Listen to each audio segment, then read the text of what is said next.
नमस्कार जी। अब मैं आज आपको बता रही हूँ नवरात्रि आ रही हैं, उनकी तैयारी आप कैसे करें। घर में जो हम तैयारी करते हैं वो कैसे करें, नवरात्रों की तैयारी कैसे करें, नवरात्रों की तैयारी के बारे में बता रही हूँ, आप सुने। सभी हिंदू धर्म ग्रंथों में नवरात्रि की बहुत बहुत महिमा बताई गई है।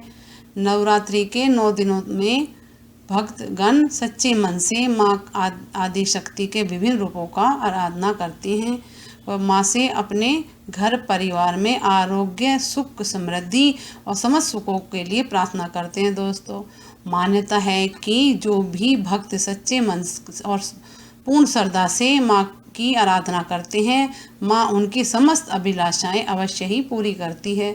जो लोग इन दिनों व्रत रखते हैं उन्हें पहले से ही कई तैयारी कर लेनी चाहिए और व्रत की कई नियमों का पालन भी करना होता है। दोस्तों, नवरात्रि अमावस्या के बाद शुक्ल पक्ष की प्रतिपदा के दिन से शुरू होते हैं। अतः संपूर्ण पूजन सामग्री अमावस्या के से एक दिन पहले ही या और भी ज़्यादा दिन पहले ही खरीद लेनी चाहिए। अर्थात यथासंभव अमावस्या के दिन माँ की पूजा सामग्री खरीदने से बचना चाहिए।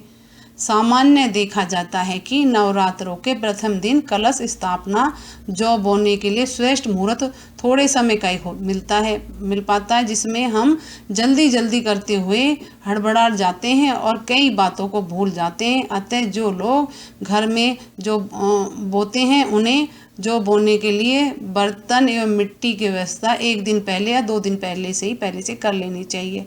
अब मैं आपको नवरात्रि में पूजन सामग्री के बारे में बता रही हूँ, कौन कौन सी पूजन सामग्री यूज होती है। नवरात्रों में पूजा सामग्री में कलश, जो बर्तन होता है, मिट्टी का पात्र ले जिसमें वो कलश के लिए आम के पत्ते, पंचरत्न, रोली, मीठा, चांदी का सिक्का और कमल गट्टा माता को चढ़ाते हैं। ये भी शहद ये भी चढ़ाते हैं। गंगा जल, माता को स्नान कराएंगे तो उसमें गंगा जल भी मिलाते हैं। इत्र, सिंदूर, रोली, हल्दी की गांठ, जायफल, सुपारी, पीला जनेऊ, लाल कलावा, मोली, कौड़ियाँ, पंचमेवा, मिश्री, मेवे, फल, मखाने, माला, घी, गाय का कलश के ऊपर ढकने वाला नारियल, पीले अक्षत, लकड़ी की चौकी या पट्टा जिस पे भी आप माता को बिठाएं, बिछाने के लिए उसके ऊपर लाल कपड़ा, पीला कपड़ा, अब दोनों में से जो आपको उचित लगे वो बिछा लें। वैसे लाल ही बिछता है ज़्यादा। लाल चुन्नी माता की जो होती है वो लेके आए। माँ के लिए वस्त्र लेके आए अर्पित करने के लिए।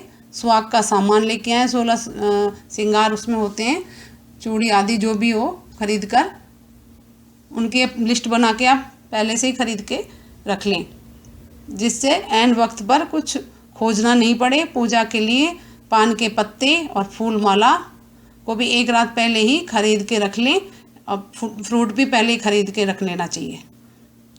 दोस्तों, नवरात्रों में घर के मंदिर में कलश स्थापना जौ बोने से पहले ही मंदिर जो आपका है पूजा करते हैं उसको अच्छी तरह साफ करके उसे सजा लेना चाहिए। मंदिर की मूर्तियां, तस्वीरों को अच्छी तरह साफ कर लेना चाहिए और उन्हें वस्त्र आदि पहला देना चाहिए पहले से ही, माता को छोड़ के और जो भी हैं भगवान उनको।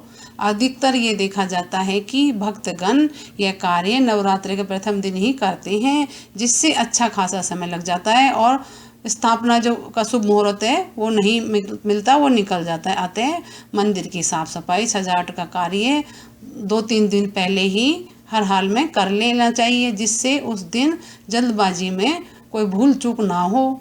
दोस्तों, जिस घर में अखंड ज्योति जलाई जाती है वहाँ पर दीपक को पहले से ही अच्छी तरह साफ कर लेना चाहिए।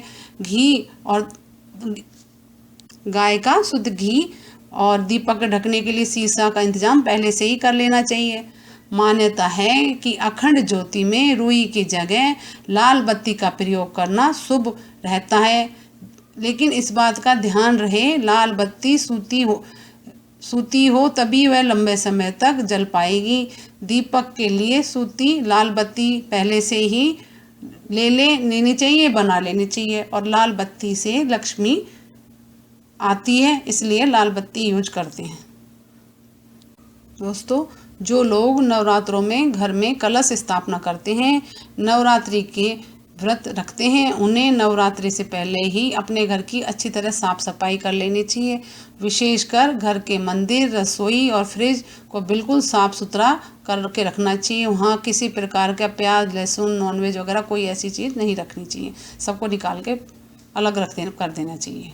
नवरात्रों के व्रत में भक्तगण फलाहार, फल आदि का सेवन करते हैं। आजकल बाजार में भी बनी बनाई व्रत की नमकीन मिलती हैं, लेकिन उससे अच्छा है दोस्तों कि मखाने भूंद लें घी डाल के और थोड़ा मखाना फ्राई करें, उसको तुरंत खाएं। बहुत क्रिस्पी, बहुत अच्छा है, हेल्थ के लिए भी बहुत अच्छा है। मूंगफली, साबूदाना आदि लेकर पहले से ही घी पर हल्के से घी में करके आप पहले से ही डाल लें। सेंधा नमक खाएं, और वैसा नमक नहीं खाना चाहिए व्रत में। खाएं, थोड़ा सेंधा नमक उसमें मिला लें और भून कर रख लें। बिल्कुल साफ और हल्का आहार प्राप्त होगा आपको, और आपका हेल्थ के लिए भी बहुत अच्छा होगा। नवरात्रों में प्रतिदिन की पूजा में माँ को कुछ न कुछ प्रसाद अवश्य चढ़ाना चाहिए। दोस्तों, ये प्रसाद पंचमेवा, मिश्री, लौंग, इलायची, मेवे, फल आदि हो सकते हैं।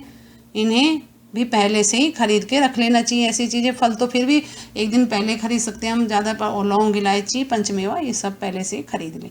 नवरात्रों में माँ दुर्गा को 9 दिन अलग अलग भोग लगाने का विधान है। यदि आप भी माँ को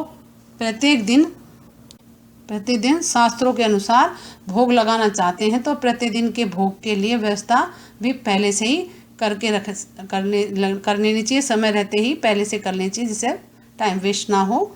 और ऐसे आप जो शास्त्रों अनुसार हम माता को भोग लगाते हैं, तो उससे जो भी हमारी मनोकामना है वो अवश्य जल्दी पूरी होती है। कम बोलें, नवरात्रों में लड़ाई झगड़ा क्रोध नहीं करना चाहिए, बिल्कुल शांत रहना चाहिए घर का वातावरण। नवरात्रों में मंदिर में भजन कीर्तन होते रहते हैं।